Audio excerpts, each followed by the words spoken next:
Hey, everybody. Happy Thursday night. I'm Angenette Levy. Welcome to my channel. If you haven't already, please hit that thumbs up button. It really helps the video in the algorithm. Also, I would love to have you as a subscriber.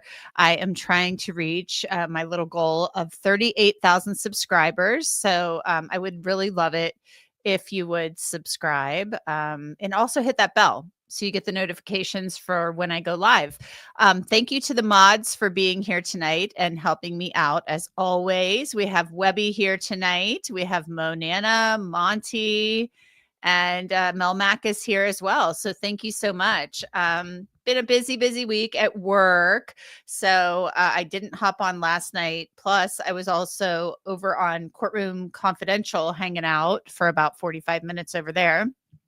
Always love hanging out over with Josh. So that was super fun. I'd love to have him back over here.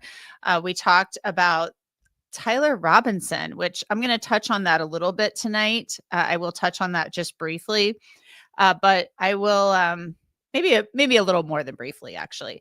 But for now, I will talk about a little bit about the Bryan Kohberger Idaho 4 stuff. And at the end, I want to touch briefly on a case that I covered a long time ago that is coming up. There's an anniversary coming up for that case. So I will talk briefly about that too. But I wanted to hop on here and update you about what we talked about last week with Bryan Kohberger, of course, fighting additional restitution requested by the state of Idaho for the families of Maddie Mogen and Kaylee Goncalves. Now, for those of you who've been following the case, you know that Bryan Kohberger, of course, pleaded guilty to murdering Maddie, Kaylee, Ethan, and Xana back on November 13th, 2022. He pleaded guilty back in July. He's serving 4 consecutive life sentences.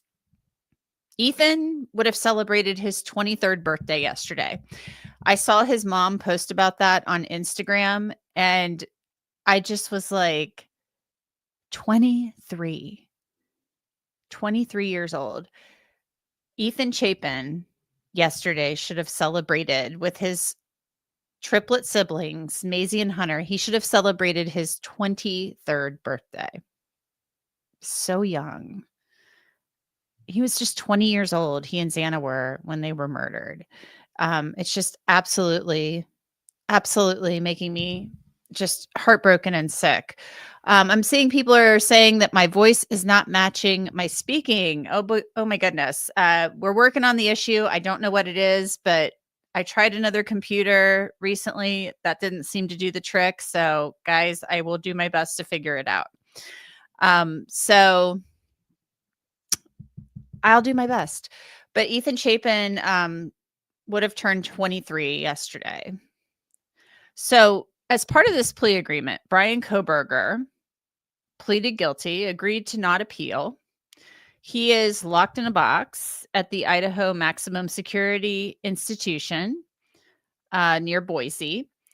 And he's not having a good time. He's not having fun there. Everything I'm hearing, that he's not liked.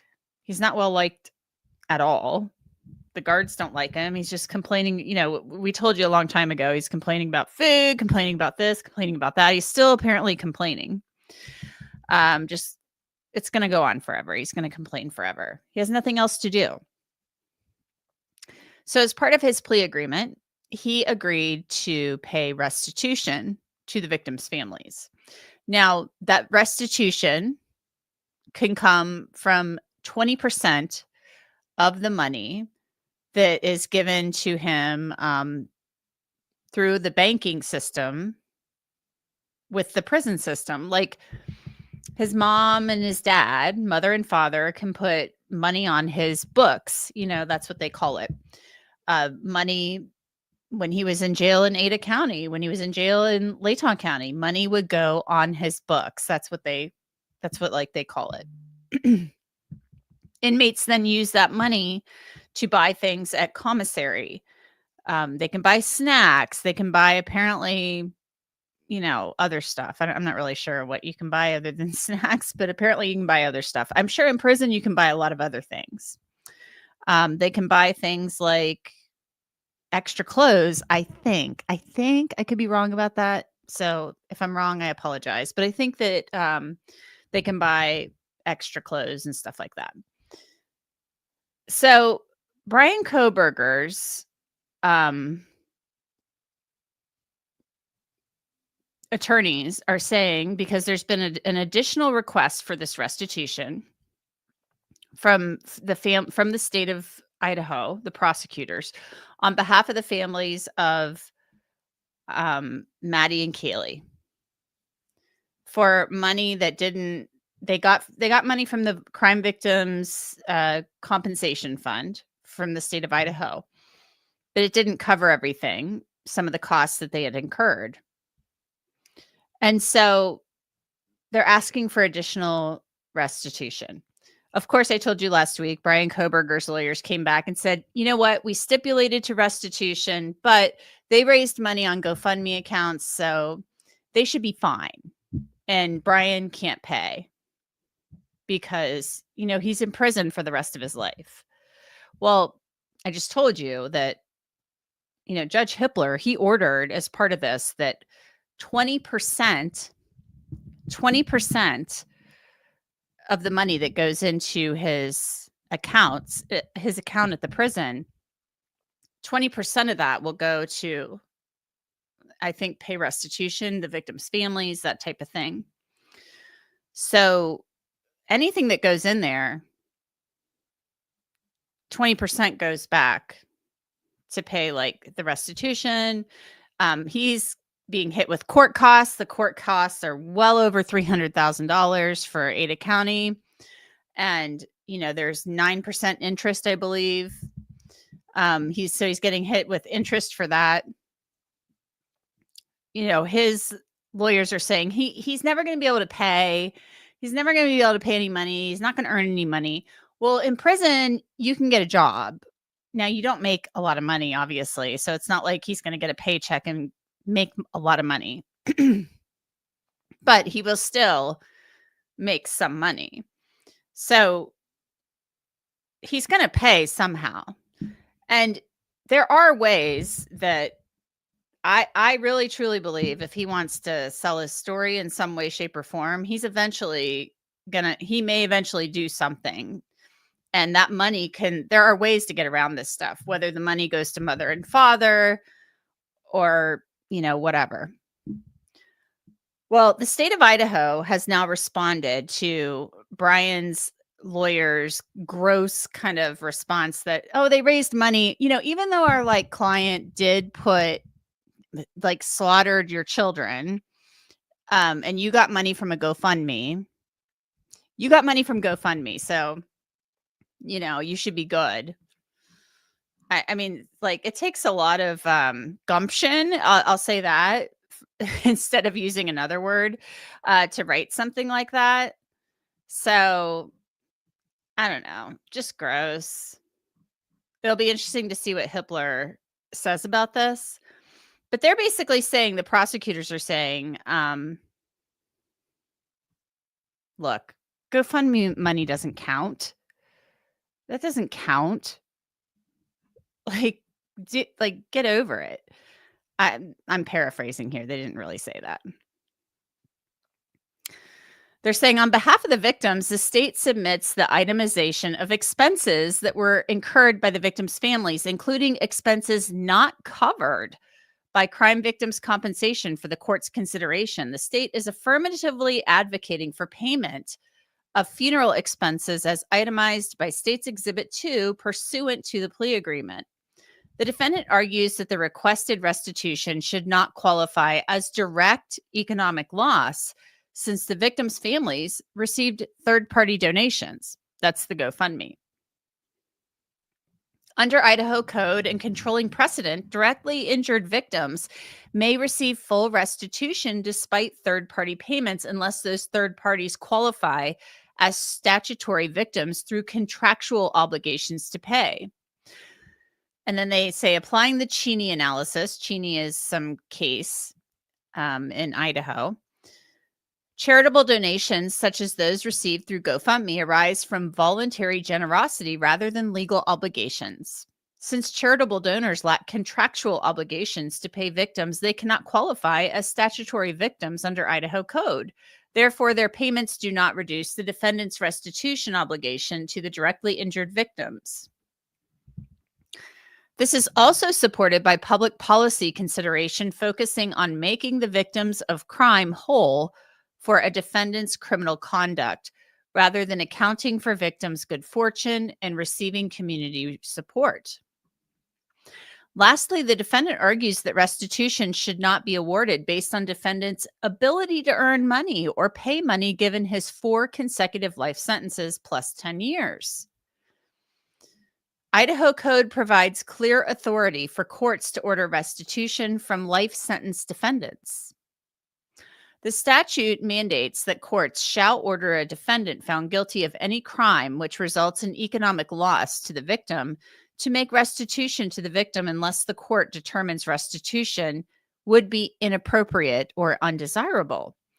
The immediate inability to pay restitution shall not be in and of itself a reason to deny restitution. So they're saying just because you can't pay doesn't mean that the judge shouldn't order it, because they don't know if he will become able to pay at some point in time. Something could happen. He could get some money. What if somebody leaves him money in an inheritance? He's a relatively young guy. I mean, he is a young guy. He's let's see, he'll be 31 next month. That's young, right? That's a young guy. He's going to live a long time if we go by life expectancy. Now, your life expectancy in prison is probably not great, but if we go by life expectancy, he's going to live a long time. He threw his whole life away and took the lives of 4 other people. Like, come on. Like, what were you thinking? You weren't thinking. Well, Idaho code permits restitution orders for life sentence defendants, courts retain discretion to determine whether restitution is appropriate in individual cases. This discretion enables courts to consider the specific circumstances of life sentence cases, including the defendant's age, health, and realistic earning potential. In this case, there is a history of this defendant receiving financial compensation from family and third parties. So they're saying, look, Judge, his family has been giving him money. There's a history of this, but also there are other people giving him money, third parties. So who is that? We don't know.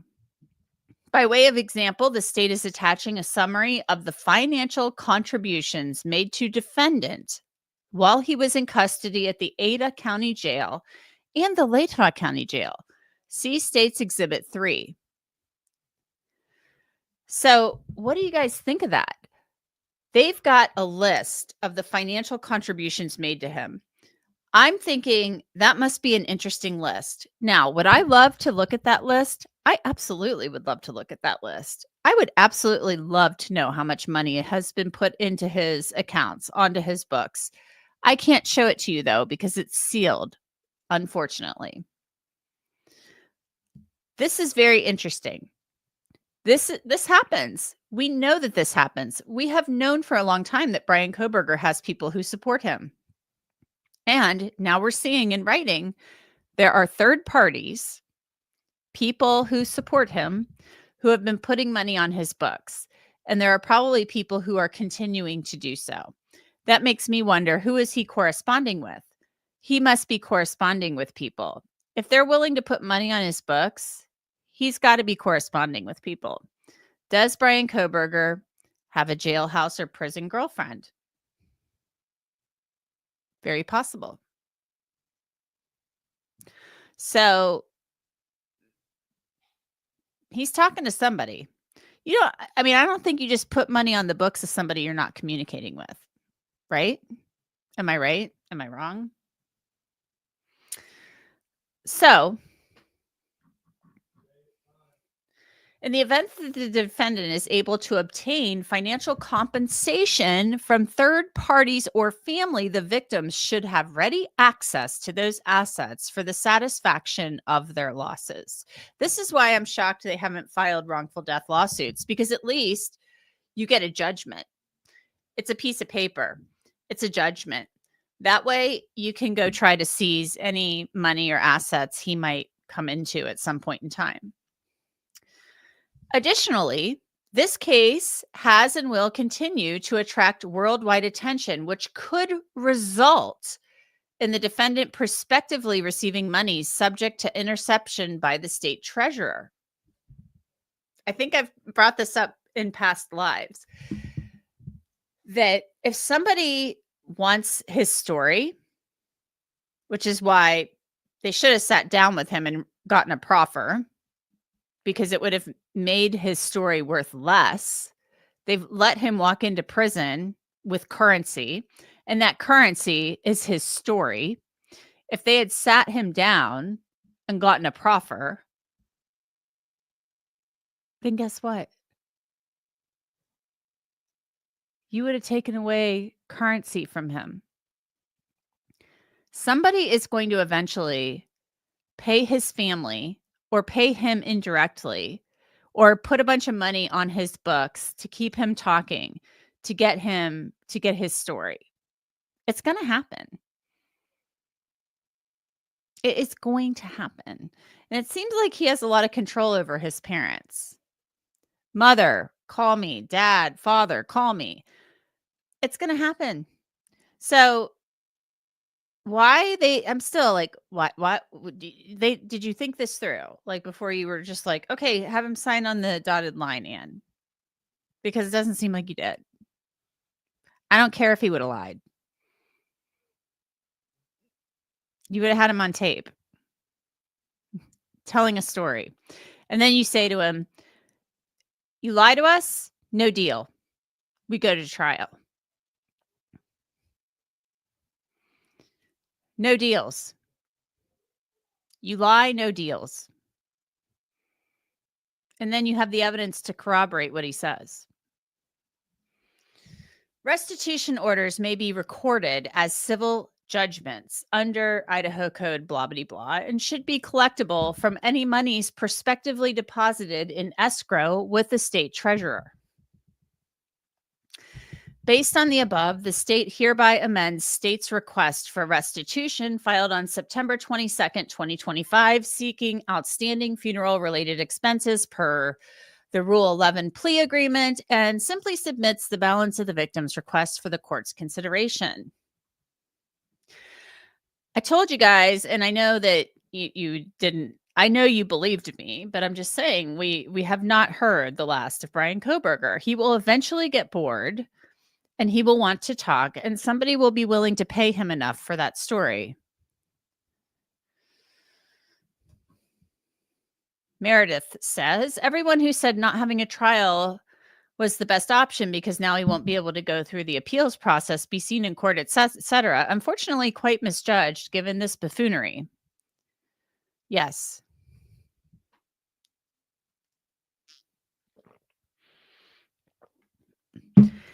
I think that Bryan Kohberger likes to be in control. And I think that he will eventually use the fact that he knows where the knife is. He knows where the clothes were that he wore that night. He knows the details. He will use that as currency.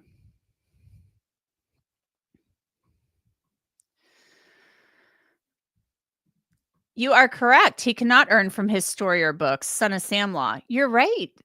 That doesn't prohibit somebody from arranging something with his parents, arranging payment with them, or putting money on his books. There are ways around these things. I'm not saying somebody's going to send him a check in the mail, but I am telling you there are ways around these things. I've seen it happen. When people want something badly enough, somebody's story, or they want somebody's story, they want access, they will put a lot of money on somebody's books. It's just the truth.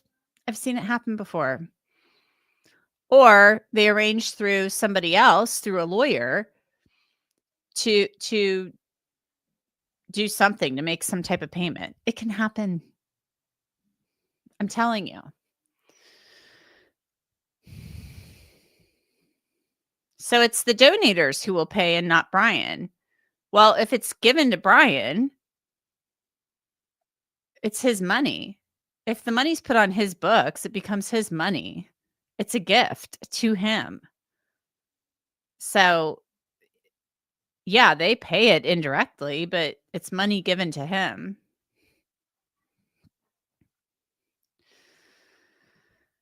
Prisons don't have access to the internet. Yes, they do. Yes, prisons do have access to the internet.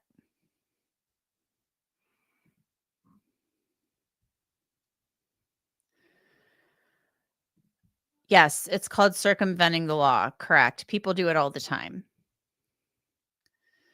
So I just think that there are ways around everything, and somebody will eventually find a way around it. No, you can't send him a check and he can't go to the bank and cash it. But somebody can give mother and father the money. Mother and father can put it on his books. State can take 20%, whatever. But he is going to dangle his story and the knowledge of where that knife is, all of that stuff. He's going to dangle it like a carrot eventually. He's going to get bored. He's got to be bored already. I mean, he's sitting in there griping about, not getting the apple he needed or whatever, and going through the prison dietary whatever, whatever. Webby says, have you ever looked on Reddit? There was a whole group dedicated to him and they were placing big money on his books. Webby, I don't doubt you for 1 second. I'm sure there was a group dedicated to doing that. I have not seen the group. If you want to share that with me, we can look at that. But yeah, I'm sure there was. I'm sure people were putting money on his books. That happens. And I'm sure people were exchanging messages with him too. I'm sure people are currently still exchanging messages with him. I bet they are. And remember, he likes, according to what he was telling people at Washington State, according to what they told Idaho State Police, he likes blonde women. They have to be a certain type, his ideal type. All that nonsense. Beautiful, messy ball, but they can send it to mommy and daddy to buy him things to send him. Many prisons, there is a way for people on the outside to buy certain items direct from Amazon, shipped directly to prison. Correct. You are 125% correct on that, beautiful, messy ball. So you're right. That's what's going to happen. He was allowed to walk into prison with currency. They could have taken all of that away simply by asking for a proffer. I've been saying this for months now. They let him walk into prison with currency, and that currency is his story, whether he tells lies or not. They all lie. They all lie. But within the lies, there are always nuggets of truth. It's just how it is. I mean, some of them actually like to brag.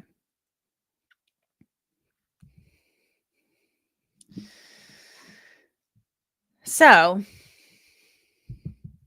there you have it. This is not the last we've heard of Bryan Kohberger. And I'm not saying anything bad about his family.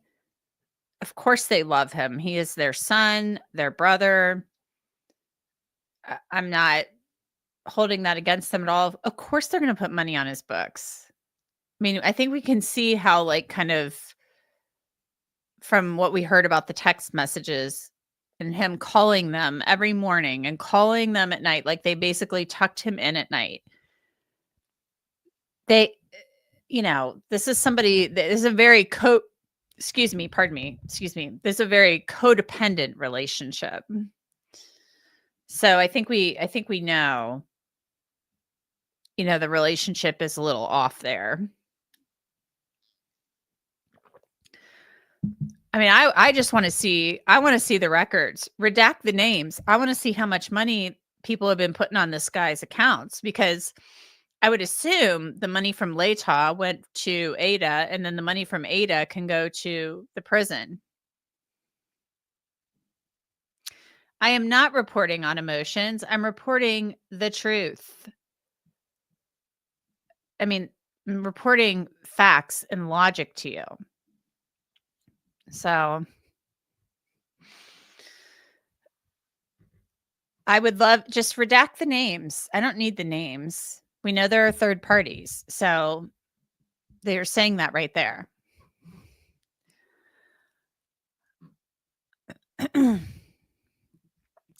So guys, there was another big development this week.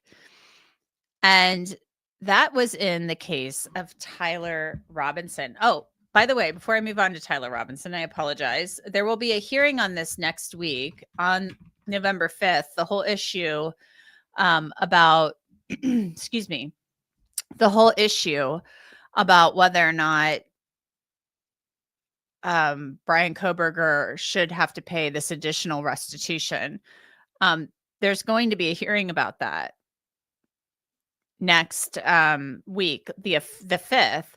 Bryan Kohberger he's waived his appearance. He's not going to appear at that hearing. He won't be there. So his attorneys will be there, of course, via Zoom, and as will the prosecution. So I'll be interested to see what comes of all that.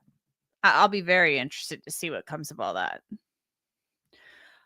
Tyler Robinson now. Sorry, guys. Let's move on to Tyler Robinson. So his attorneys want him to appear in street clothes. And, I don't think this is a big deal. I mean, they had a sealed hearing about this last week. And I was like, what? Why are we having a sealed hearing about this? This seems silly to me. So let me share my screen. I'm going to pull up the Zoom. Judge Graff was appointed to the bench by the governor of Utah back in May of this past year.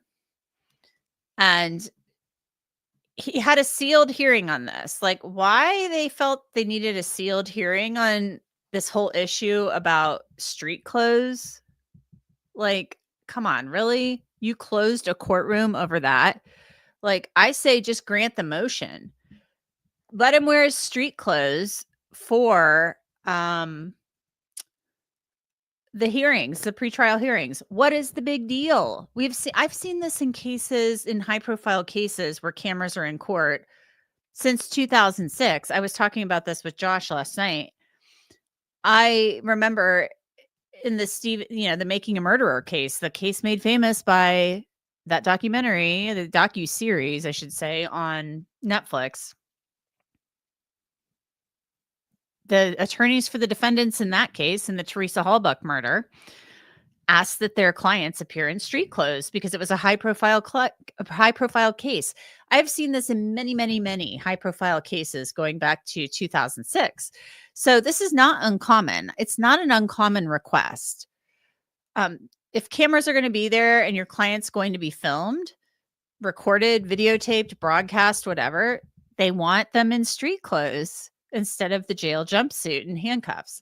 So they had a closed hearing about this last Friday, which I was like, why in the heck is this sealed? Why are we closing a courtroom over this? This is insane. They apparently had some inmate brought over from the jail for this hearing. I don't know why. It had my imagination going wild about this. And so Judge Graff had a Zoom hearing to issue his ruling. I think the guy is like feeling like he's under the microscope. It's a high profile case. It's a huge case. He wants to dot all of the I's, cross all the T's, and do everything right. Well, sealing the hearing to me was like mistake number one. Don't do that. Just grant the motion. Let him wear street clothes and put a shock vest or a shock cuff around his leg. They hit a button. If he acts up and tries to escape, hit a button and he goes down on the ground and he's, shocked. That's the way they do it. I've seen that in a lot of cases. So he holds this hearing. It's closed to the public. Nobody's allowed in. The sheriff apparently, didn't want him in street clothes. The defense wants him in street clothes. So let's listen to what the judge had to say about this. Physical restraints at all pretrial hearings. Because of some of the arguments involved in court security protocols, the court held a closed hearing on October 24th, 2025. During that hearing, the parties addressed several related matters. The first, Mr. Robinson's motion to strike the sheriff's response. The second, Mr. Robinson's motion to appear in civilian clothing and without physical restraints. The third, the sheriff's and Mr. Robinson's request to limit or exclude visual recording and photography in the courtroom. And finally, the fourth matter, the state's request to have all non-evidentiary hearings held remotely. The parties have stipulated that the state's request to hold non-evidentiary hearings virtually, as well as the parties' joint request to limit electronic media coverage, both require further briefing. Those issues are not yet ready for the court's decision. To facilitate that briefing, the court directs as follows. If the state wishes to have all non-evidentiary hearings conducted via WebEx, it must file a separate motion. The court will not rely on prior briefing. The standard timelines for response and reply apply, and the parties must file a request to submit and request a hearing if desired. If the parties seek to limit or restrict electronic media coverage, they may file a joint motion. Again, the court will not rely on prior briefing. That motion must address the factors set forth in Rule 4-401.01 sub 2 of the Utah Rules of Judicial Administration. Standard response and reply times apply, and the parties must file a request to submit once the... Okay, so this whole thing is ridiculous. We've had cameras in Utah courts for a long time, right? A lot of times cameras are allowed in Utah courts. Why? Wendy Nestor, or not Wendy Nestor, I'm sorry, Kathy Nestor. Wendy Lewis is her law partner. Wendy Lewis is not involved in this case. Kathy Nestor represents Corey Richins. We have cameras in that courtroom. Why are you wanting cameras removed? This is a death penalty case. It's a high profile case. Why are you trying to sneak into some other motion, a request to bar cameras? That's absurd. And no. Prosecution, no. This is a high profile case. No. Do not try to pull in Idaho here where they both got together and said, no, we don't want cameras in here. Ridiculous. Do not do that. It's silly. The world is watching. When the world is watching, you don't turn off the lights. That is not the way to handle this. It's absurd. I'll just say that. And the media will fight this. I will tell you that right now. The media will fight this. There is zero reason to remove cameras from this courtroom. Zero. It's absurd. All right, let's go back to the judge. The matter is ripe for decision. The court took under advisement two issues, the motion to strike and the motion to appear in civilian clothing and without restraints. Court now issues its ruling. In regards to the motion to strike the sheriff's response, the prosecution and the sheriff's department filed a joint opposition to the defendant's motion to appear in civilian clothing and without restraints. Mr. Robinson moved to strike the sheriff's portion of that filing, arguing it was procedurally improper because the sheriff is not a party. At the hearing, all agreed that the sheriff's department is not a party in this case. The state and the sheriff's office nevertheless argued that the sheriff may file memoranda as a non-party. Mr. Robinson disagreed, but did not object to the court considering the sheriff's position on security.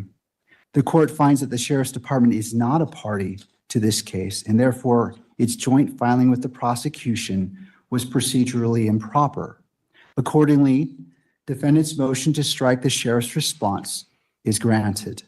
However, under Rule 3-414 of the Utah Rules of Judicial Administration, the court is required to coordinate courtroom security with the sheriff's department. Consistent with that rule and with the defendant's agreement, the court has considered the substance of the state's opposition and the memorandum prepared by the court security director that was attached to it. Going forward, if either party has a security concern specific to this case, they may present evidence from the sheriff's department by affidavit, declaration, exhibit, or testimony. This order does not limit the sheriff's department's ability to coordinate with the court or otherwise act as authorized by law. Turning to the motion to appear in civilian clothing and without physical restraints. The parties agree that during trial, a defendant has a right to appear in civilian clothing and that any restraints must be concealed from the jury. Mr. Robinson now seeks to extend those rights to all pretrial proceedings. The court considered each request separately. In relation to request to appear in civilian clothing, Mr. Robinson asks to appear in civilian clothing at all pretrial hearings. He argues that the extensive media coverage of this case creates a real risk of prejudice if the public and potential jurors repeatedly see him in jail attire. The state, the sheriff's department, and the court security director opposed the request, arguing that jail clothing assists with safety and identification. The court has balanced these competing concerns. The case has attracted extraordinary public and media attention.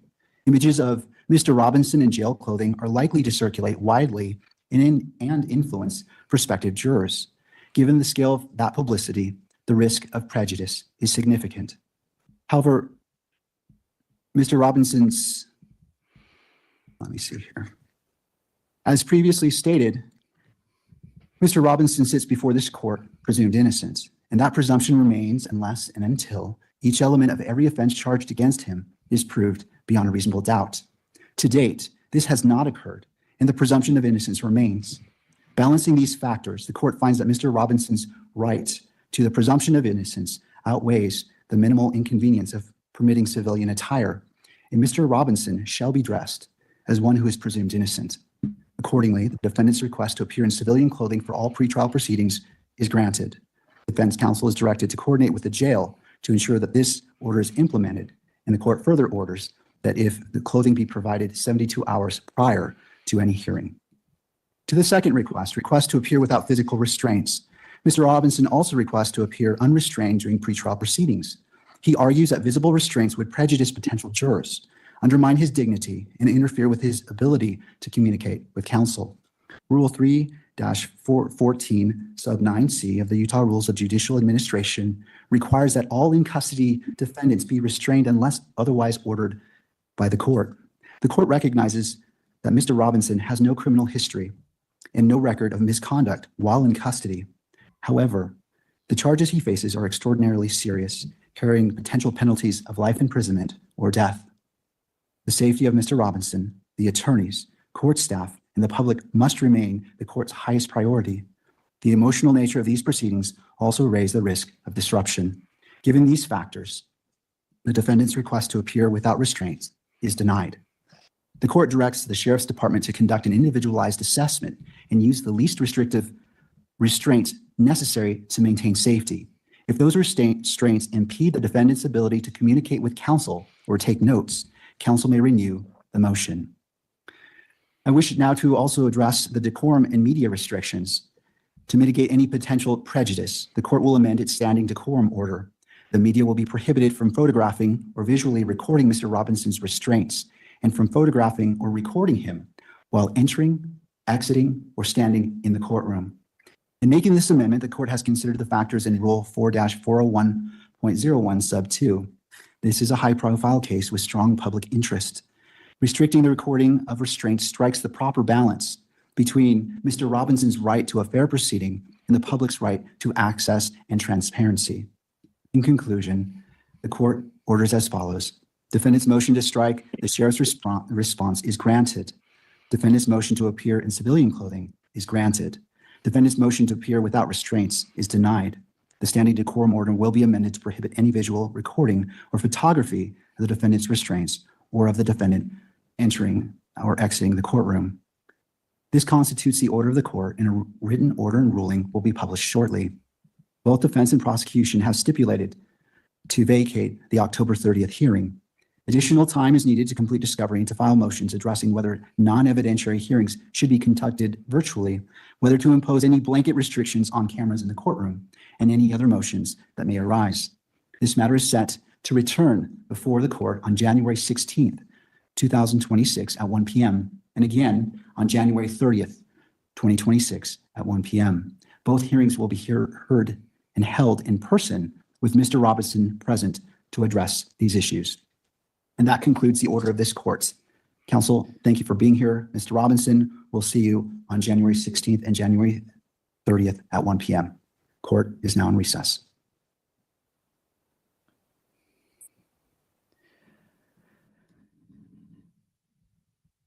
Okay, so I was actually on the WebEx the other day when this happened, and Tyler Robinson was actually on there, but the Utah County Jail slate was up. You couldn't see him, obviously, because he was in jail clothes. So it just said Utah County Jail on the thing, and he said when the judge said that, I think he did thank the judge, because you could hear somebody say thank you. It said Utah County Jail because I was in the WebEx watching it. So, okay, I'm just hoping the media is like, I hope the photographers listen and do not photograph him when they're not supposed to. Like, hey guys, let's not screw this up. Second of all, typically a lot of times the judges, they will say you can't start shooting or rolling, whatever. Well, not shoot. I shouldn't say shooting. Like, that's how we talk in news, but you can't start recording, broadcasting the feed, whatever, until the judge is on the bench. That's a safe rule, right? And so the not filming of the restraints, I just think the jail needs to make it really simple and just take the restraints off before they bring him into the courtroom. Get the shock vest. Let him know, hey, you pull any funny business, guess what? You're getting zapped. And also they could keep the feet, the leg iron things on him. His legs could be shackled, but just take the cuffs off.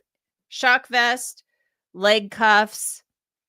I think that works, instead of having him come in with the belly chain and all of that stuff in the street clothes. That's just my opinion.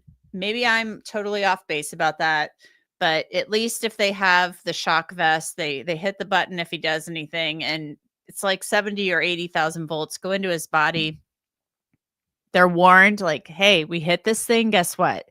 You're literally falling on the ground and you're going to like defecate yourself. You're going to lose control of your bodily functions. So that's what can happen. The cameras should not be removed. That's silliness. Stop with all this nonsense right now. Just stop it. You guys are lawyers. You've been doing this a long time. Just stop. Yes, it's a high profile case, but that is not the answer. It's not the answer. Like, just stop. And the judge is trying to I can tell he's trying to be fair. He's like trying to be as fair as he can. He's trying to keep the media in there by saying, don't shoot the restraints. I'm trying to protect this guy's right to a fair trial. The defense, meanwhile, we don't even see Tyler at all. Don't see him at all. they're going to, like, in January, have them in street clothes in there. And, that gives them time. It gives them several months to bring the temperature down on this case a little bit. We'll see what happens. And then we're going to see this new squeaky clean image of Tyler Robinson. I don't know, in a sweater vest. I don't know. Are they going to go Menendez brothers style with the sweater vest? Because one of these lawyers, one of these, the men from there's a guy from California. One of the lawyers was one of the Menendez brothers lawyers. So I do have to say, though, I'm going to put up a super chat right now from Dolly Talk. I'm really sorry, guys. I should not laugh at this. But Dolly Talk, thank you for the super chat. Very generous of you. Dolly Talk asks, will Tyler's street clothes be a furry costume? I'm not sure they're going to allow that. I'm not sure the judge is going to allow that. I don't think there will be a furry costume. There's no Halloween in jail that I'm aware of. It's going to be January. And so in Utah in January, I think it's pretty cold. And so I doubt Judge Graff is going to allow a furry costume in the courtroom. That said, I've been wanting to talk a little bit more about the whole furry thing. So stay tuned for that, because I've learned a lot. I covered some other case just briefly where there were furries involved. And so I think it's worth further discussion about the furries. Just saying. I know that my husband's cousin's daughter, the first time I ever heard of a furry, she was in junior high. And apparently kids at school were dressing up like cats and wearing collars, and they were calling themselves furries. Yeah, whatever. So to each his own, right? So I think we'll be talking more about furries another time. Dolly Talk says it's always worth a more in-depth look. Yeah, I'm trying to procure an expert in furries. So stay tuned. But I do think I do not see letting him wear street clothes. I don't think it's a big deal. Like, just let him wear the street clothes. Just take the security precautions. Keep the cameras in the courtroom. Like, what's the big deal? I've seen this in so many high-profile cases. Defense attorneys in high-profile cases ask for this all the time. Now, I think it's interesting in Donna Adelson's case, pretrial hearings, she was in her jail jumpsuit. I thought it was weird they didn't ask for it in that case. I was like, why are they keeping her in the jail jumpsuit? Is it because it's purple and it doesn't look as bad? I thought that was so bizarre. They didn't ask for her to have street clothes in pretrial hearings.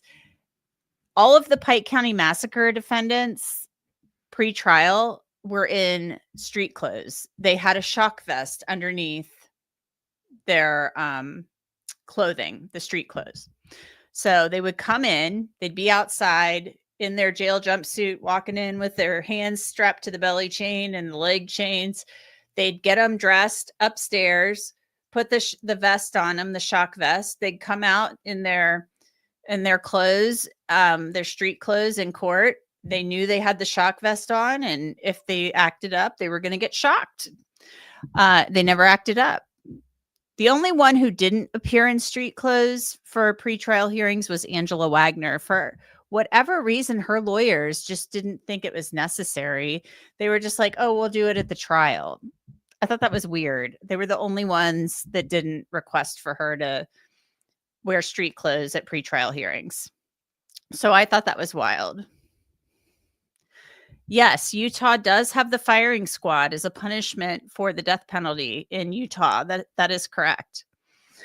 So I don't find this to be unusual in high-profile cases, these defendants asking to wear street clothes in pretrial hearings. Now, once you're convicted, all bets are off. If you're convicted of the crime and you're there for sentencing, jail jumpsuit and handcuffs. There you go. Even Kohberger, when he was wearing the civilian clothes for his pretrial hearings, I always felt like there was some type of they had some kind of restraint on him. I don't know what it was, but they had to have. I know. I could just tell there was something under his clothes. It looked kind of funny. Maybe I'm wrong about that, but I think there was. So yeah, there you have it. The one last thing I wanted to talk about, correct. He wore the sentencing at jumpsuit. Yes, he wore the jumpsuit and he was handcuffed with restraints. Tomorrow is Halloween, everybody. I've got something else in the Kohberger case I want to talk about, but we'll have to do it another time. But I want to talk about another case just briefly before I wrap this up. Tomorrow is Halloween.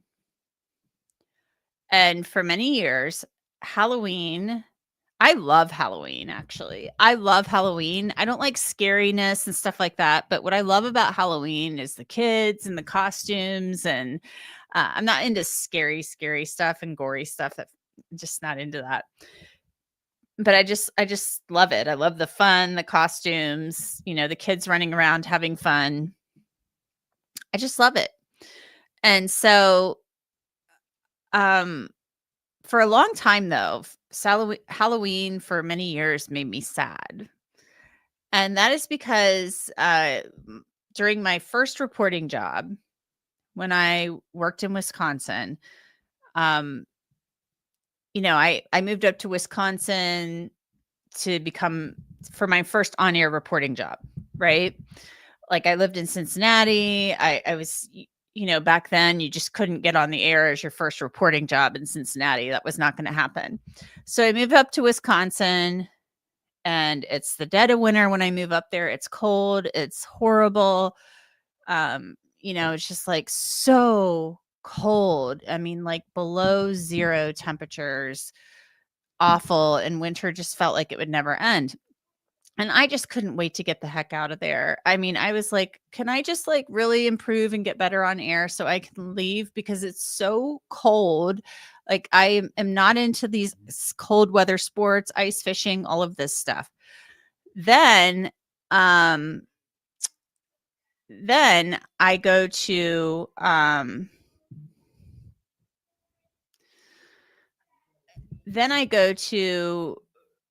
it turns to be October, right? November 3rd, 2025. We get an alert. I was coming home from vacation. Was going back to work the next day, November 4th, that a young woman is missing. And her name was Teresa Hallbuck. And so I was like, wow, whoa, this woman is missing. Like I remember watching the 10 o'clock news very vividly. And so they were asking for tips and they showed her vehicle. It was a green RAV4. And the next day I went to work and I was already scheduled to cover something else. And this woman I worked with went out to go cover the case. And so I was working the next day on a Saturday, November 5th. And I come back to the office we were shooting this story that I was already scheduled to set up. And I said to myself, I said to her, I said, hey, so what's up with the missing woman? What's going on? And she said, she was working on her story. She had a deadline. She's like, oh, they're looking for her. They're going to be out searching tomorrow. So you'll probably want to cover that. You need to go cover that tomorrow. And I was like, okay. And her photographer said, guess where she went? Guess where she went when she went missing? And I said, what do you mean? Where'd she go? Like, what do you mean? And he said, she was out taking pictures that day. She's a photographer, a freelance photographer. Guess where she went? And I said, where? I don't know. And he said, she went to Stephen Avery's house. And I was like, really? That guy that got released from prison? Stephen Avery was the Wisconsin Innocence Project's first DNA exoneree ever. He had been, about 2 years before Teresa Hallbuck disappeared, exonerated of a wrongful rape conviction using DNA evidence. He was like, when I moved to Wisconsin, he was a minor celebrity. And so I was like, and I remember this because I did a story at the crime lab. And I always thought, oh, I should reach out to that guy. I should reach out to that Stephen Avery guy and do an interview sometime. I should look for a story to do there because he was like he was kind of a celebrity in Wisconsin. Like this guy wrongfully convicted and exonerated of DNA, by DNA evidence. I mean, this was 2005. So he had been exonerated in 2003 and released from prison. He was suing the county. I mean, it was a big deal. And so it was a big deal. And I was like, wow, that guy has like really bad luck. That guy has really bad luck. That's wild. That's crazy. So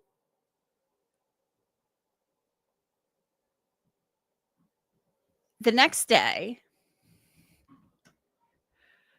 it's like a Saturday morning. And the woman I was working with at the time, she had gone out to the family's salvage yard to talk to them. She went out there. They went to the different places where Teresa had stopped that day, and she talked to Stephen Avery, and he was like, yeah, she was here. She took the picture and she left. I don't know what happened to her, but, hope she's okay and all that. And the next day, a lot of searching went on. And then I was out that Saturday morning with Teresa's brothers, Mike and Tim Hallbach. Everybody always calls her Hallbach, but I remember specifically saying, how do I pronounce your last name? And I remember they were like, Hallbach, buck, like a deer. And they went like that. So I always say Hallbach because that's what they told me, even though it's spelled Bach. So I was like out with them. We were walking on this road in Manitowoc County looking for Teresa's car. I mean, I have the story somewhere. I could pull it up. It's on my other laptop. But I'm planning, I kind of want to put a video together about this, like a more condensed video, more polished video. But I was literally walking along the road with Mike and Tim Hallbach. And they were like, yeah, we just really hope she's okay. And I said, everybody said she's like a really nice person. And Mike said, yeah, she really was. And I just remember my like heart sank. I was like, it's my first reporting job. I'm up there covering all these crazy, weird cold weather cases, stories. And it was just, and I was like, oh my God. And I was heartbroken. I'm like, he just referred to his sister in the past tense. Well, then like they got a phone call and they had to go, and, they were doing other interviews, and there was a search party out at Teresa's house in Calumet County, like the neighboring county. That's where they were organizing everything. Well, that day they find Teresa's vehicle at the Avery salvage yard, and that case blew up. And so I could have a lot more to tell you about that case another day, but for years, because this case was so sad, and Teresa's remains were the following week, her bone fragments, tiny bone fragments of every bone in her body, were found in the burn pit behind Stephen Avery's garage. This woman went out to work, went to photograph vehicles on Halloween day, went to this house and went to the salvage yard. It was her last stop that day. It's like she left. She went to go take the pictures. She was going to go home, and she was gone. By the end of the day, she was dead in a burn pit, her body being destroyed. And it just always stuck with me how horrific that is and how short life can be. She was 25 years old. If she were still alive today, she would be 45 years old.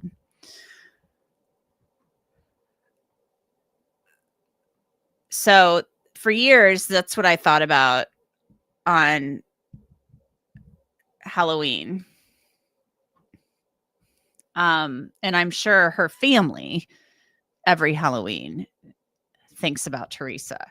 I have a lot more to say about this, but I just wanted to bring up Teresa today since we're on Halloween Eve, and have people kind of remember her, because tomorrow will mark 20 years to the day that Teresa Halbach went out in her green RAV4 to take photographs, and she never came home. So that just makes me very sad. And I wonder like what her family does every Halloween, especially now that her siblings have children of their own. I hope that they can somehow have a little fun with their kids on Halloween and not think about what happened to their sister and their daughter.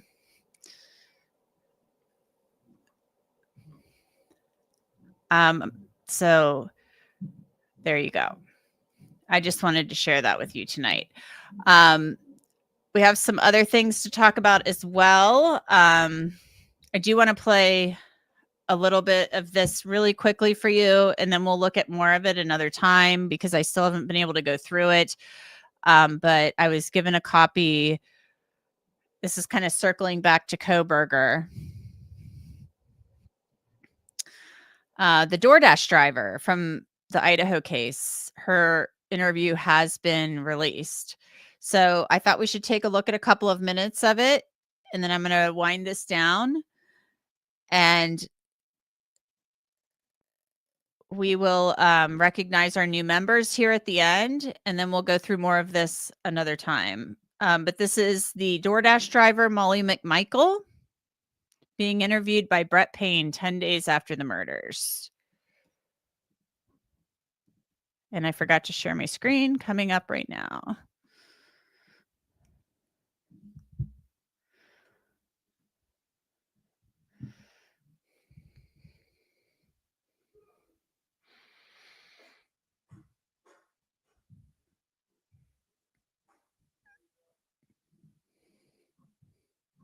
The audio will come on here momentarily.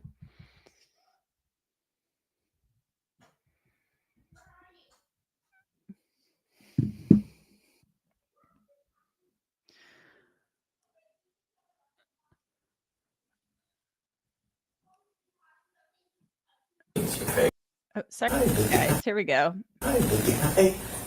You're pretty cute, man. She has He's 2.5 pounds and 4 years old. She has a cat with her at the police department. That's kind of wild. So it's a dog. I apologize. It's not a cat. It's a dog. It's a Chihuahua. It's not a cat.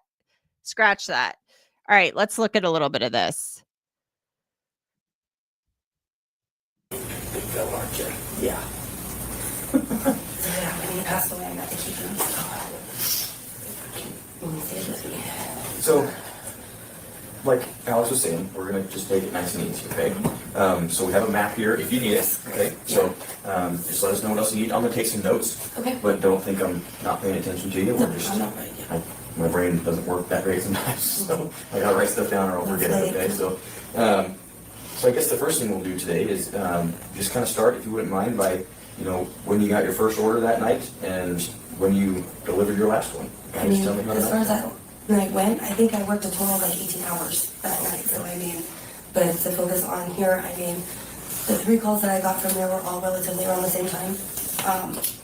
There was 2 calls to the apartment complex next to it, the Burke apartment complex. One was big order, large.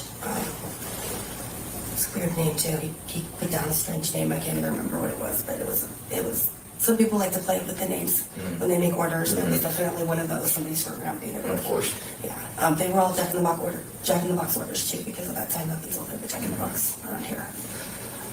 The other one that I did was, I think it was, I'm trying to remember, but same thing, that apartment, it was in the center section. By the time I got to that, the one that we're here for, it was my last last call for that night, or for that pretty much evening. In fact, when I got back to Jack in the Box that night, they thought I wasn't coming back and had thrown away the orders. They had to remake my orders so I could deliver them because I didn't think I was coming back. They thought I just wait for the night. Gotcha. Have you been there at night at that house? Yes, I have. Yep. Okay, so you know that the number for the house is right there under the light, and it's very hard to see at night. That was probably my biggest problem, was trying to find the number. I didn't actually realize that I was there, which is why I was probably there for about 15 minutes. And my clock, or my map on my phone that tells me where to go, kept telling me to go up and around. Instead of, I actually initially pulled and parked up right there, parked right in front, but I didn't see the number, so I didn't know. And my map kept telling me to go up and around, and I'm there. I kind of walked around with my flashlights on my phone, trying to figure out where it was. I remember when I pulled up, I saw the girl in the window that he told you about, up at that top window on the left. I would swear that she was swinging on a hammock or something, but she could have just been on the top of a bed or something. It seemed odd because she was watching me. And usually when you do an order and somebody sees you, if that's where it's from, they see you, they come running down to the door, whether it's a no contact order or not. And she jumped right down as soon as she saw me and saw that I saw her. I noticed several times as I was walking around and trying to find the place, she would pop back up in the window and I would see her again. Okay. Give me 1 second. This is a facility. Oh, okay.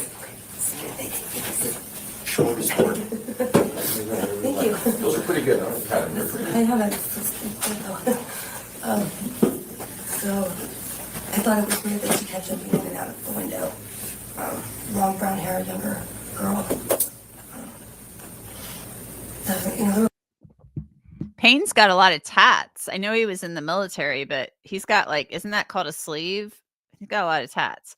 But anyway, she said she saw a girl with brown hair. And in the report documenting her interview, they talked about her seeing a woman with brown hair kind of popping up and down in the window. So let's listen.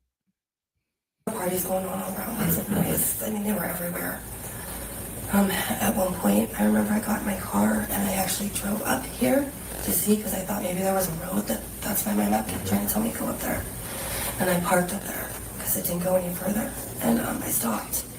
And I parked and I got out and I was walking around with my flashlight. And I was looking through the bushes and I could see the inside courtyard.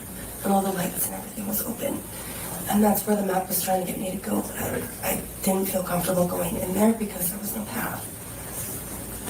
It just seemed odd to have you walk in that way. It seemed like a back door. There was no apartment numbers on the order or anything. It was just the house number. There were no directions or any kind of clue to tell me to go that way. But I do remember that when I was walking with my flashlight on that road, there's nobody out there and it's dark. And I'm a girl and I've got a flashlight. A car came driving by. And it was a sedan. It was tan. And the gentleman that was driving, I remember it because it was odd that he did not look at me. You see a girl out there walking around with a flashlight, you look, you see what's going on, and if they're nothing, just completely zoned and out of it, almost. And that's why I thought it was odd that he just drove by me. There was no stopping or anything. And I eventually walked back up to my car, got my car, drove down, and I was like, this has got to be the house, the way the numbers are going. And so I pulled into the drive in there, and that's when I noticed that the light had been blocking the numbers.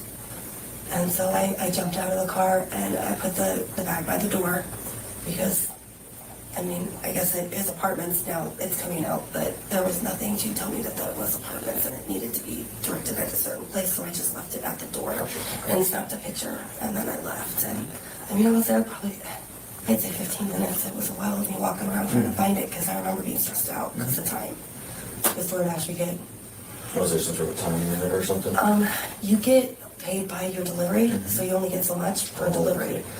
They are doing a trial right now where they're actually paying me by the hour because I have really high stars, except for my time is really bad because I always get orders that nobody else wants to do, or they. So just so you know, the man she was talking about who was zoned out, they do not believe that was Kohberger. They went back and looked at the video footage from the area.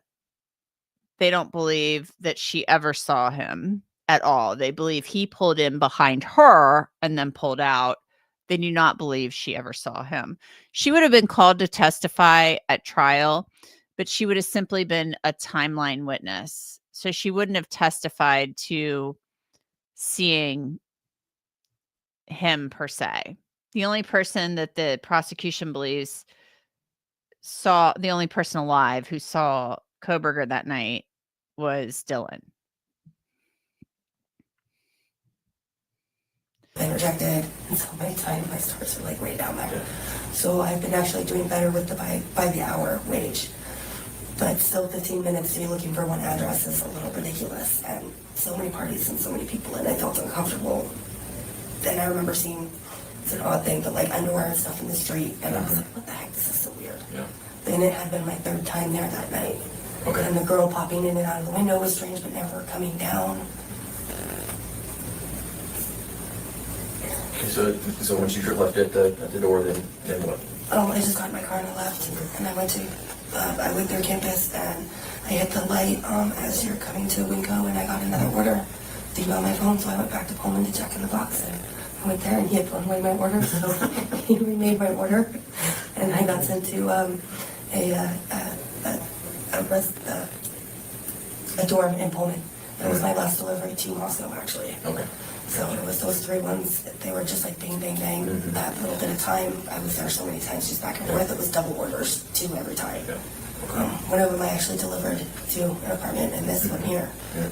And so. Yeah, that is quite the party spot down there. Especially those buildings right there. Those are super. Yeah, I was really surprised how much was going on down there. Because there seemed like there were parties here, down here. They were just everywhere. There was so much noise, so much music, and it was so loud. Yeah, all football games, I think, probably don't. Yeah, it usually does. So I'm just going to kind of go back to something here real quick. First of all, you said you work about 18 hours. Is that normal for you? When I get going like that, I will. Okay. I'll clock in and clock out. And DoorDash is pretty, I think the reason I like it, I just started doing it recently because I have a hard time with my history. I can clock in and clock out as I want. I don't have to schedule. I don't have to keep to things. If something comes up, I'm not going to lose my job because I don't make my shift. Yeah. And so when I get going and things are going good for the night, I'll just keep going. Yeah. No, I'm just kind of familiar with how it works, but and I'm just anything else. So, do you make like on a good night, like on this night, you make what, a couple $100, something like that? It depends because of gas. Because you have to pay for your gas, and then you're eating too and munching, and so honestly, it was a good night, and I made good money that night. I could probably look it up and tell you how much I made that night altogether, but when you're talking about gas in my car, my tires were not so great, and I was having issues with my tires, and I guess my front alignment was out. So. I wonder if Peyton was like, working here is like super stressful. I'm wondering how much I could make as a DoorDash driver. And I almost wonder that because he could have just been making conversation and chit chat to make her comfortable. But at the same time, like he's working at the University of Idaho now. He has a different job. So. My Subaru that normally gets 25, 26 miles to a gallon is actually down to 17. So I do not make as much as I usually do, which is probably why I was pushing it even longer because, I was trying to make bill money. I gotcha. Okay. So how long, you said you just started, how long have you been? I actually hired on with them probably about a year ago, but I actually didn't start dashing. It took me a really long time. Probably 6 months ago before I actually signed on and started doing it. Yeah, and actually when I came on to do this, I'd actually just taken about a month and a half off and not dashed for a little bit. Okay. My boyfriend Jimmy, he wanted me to take some time off. I also take care of my special needs brother. I've been taking care of him for about 18 years now. He's mild retardation. And my eldest son, I mean, he recently left and it was not on good terms. He kind of left in the middle of the night, and so that's been a battle. And then his dad moved in, and then he passed away in my bathroom. And then my daughter actually, she was 15 at the time, she got really close with one of his friends, and they were taking me to court and deeming me unfit and saying a lot of stuff about me, and I haven't seen her in about 2 years now. So it's been a lot on me. Absolutely. And I've also been taking care of my husband's best friend, who was causing a lot of problems for me, and I was losing my home, and he actually just, I stayed at my boyfriend's house, and he actually sold stuff in my house, and now I have somebody squatting in my house that I'm not even happy with there, and they've destroyed my house, and I have to go get them out and fix it, and so it's a lot of stuff, and he wanted me to just, so you've been through enough, you've had too much going on, you need to just, Absolutely. he's like, I work good, I can make the bills, just stay home and rest. Yeah. So I actually just had been working for the last, I think, week or two, not much, coming back on from that. I think that's a wise choice. I mean, you know, it's just from talking to you, you've been through more than most people should ever have to, for sure. And it sounds like you go kind of above and beyond to take care of other people too, which is. I try to. Yeah. I don't want people to have to go through stuff that I've gone through. For sure. Yeah, absolutely. Makes things easier for them. Yeah. So, kind of going back to when you delivered, can you kind of, I was kind of watching you, but can you kind of just show me your path as best you remember? I pulled up right here, right by the dumpster there. That's where I initially parked. Gotcha. And sitting there looking around and trying to find things. I remember I got out and I walked partway up and looked up here up this pathway, the road there. And my map telling me to go up there. Yeah. I have a tendency to end up walking half a mile from my car because my map tells me to. So I actually didn't want to do that. I was tired, so I ended up turning around, coming back, getting in my car, and driving up there. And realized that the road didn't go any further. Like maybe it went around or something to get there, but my map just kept telling me to go in like right into the middle center courtyard. Yeah. And I thought that was just weird. And then walking back down with my flashlight, which is when I saw the car. And still seeing again, there was no pathway. I was just double checking to make sure that I wasn't getting something wrong. So I don't mean to interrupt you, Yes, but when you're back here looking around, can you kind of describe to me just what it looks like at that back patio? It's so area? dark, and in between the trees, you could just see like lights and like things were open. I want to say that it was like warm and inviting. It looked nice. It looked, Yeah. you could go back there, but I did not see a pathway that Right. made it so it was okay for me to walk in the back of somebody's yard. Yeah, So makes sense. I didn't. Okay. Okay, perfect. So then you start walking back down, right? Walking back down, and then I realized that I didn't miss something. I did not see a path. I was checking again, and so I drove back down again because I walked back up to get my car, and I drove back down, and I ended up pulling up into the drive, thinking maybe I could go around that way. Yeah. And I actually parked my car right kitty corner here because I saw the light. Finally, I could tell that the light was hiding the numbers on the house, and that's when I realized that that was the correct house, and my mouth wasn't off. And that would be when I jumped out and I put the bag right there by the door and took the picture. And then I left because it was a no contact delivery. Oh, it was, okay. Yes, which means that I just take a picture, I send it, and I go. Yeah. I don't wait for anybody, I don't look for anybody. So- It's crazy. So, guys, some people are saying in the chat, yes, that there is a video of her from 2024, well after this interview, and it shows her being picked up in Pullman, Washington for a DUI offense. And so we do have that video. So that did happen. And so we've seen that video before this video. But again, she was simply a timeline witness. I am going to play more of this video another time. But they do not believe she saw Bryan Kohberger. In that DUI video, she said she had to testify at the trial. She said, I saw Bryan, something to that effect. But the prosecution does not believe she saw Bryan Kohberger. She simply was going to be called to testify to say, yes, I walked around, I was there, I dropped off the DoorDash order, I took the picture of the food, because all of that information is,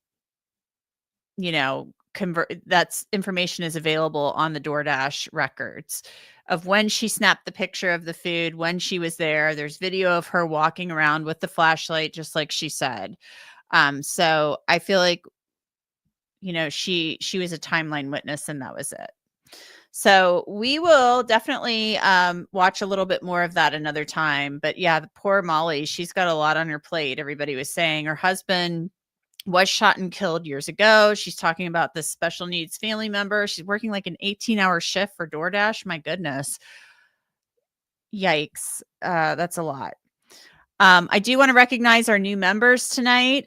Lynette Eads became a YouTube member. Thank you so much, Lynette. Welcome to the club. I hope you like the emojis and everything. And that one guy, very generous of you, that one guy, gifting some memberships. Let's recognize our new members and shout them out. We have Dolly Guy.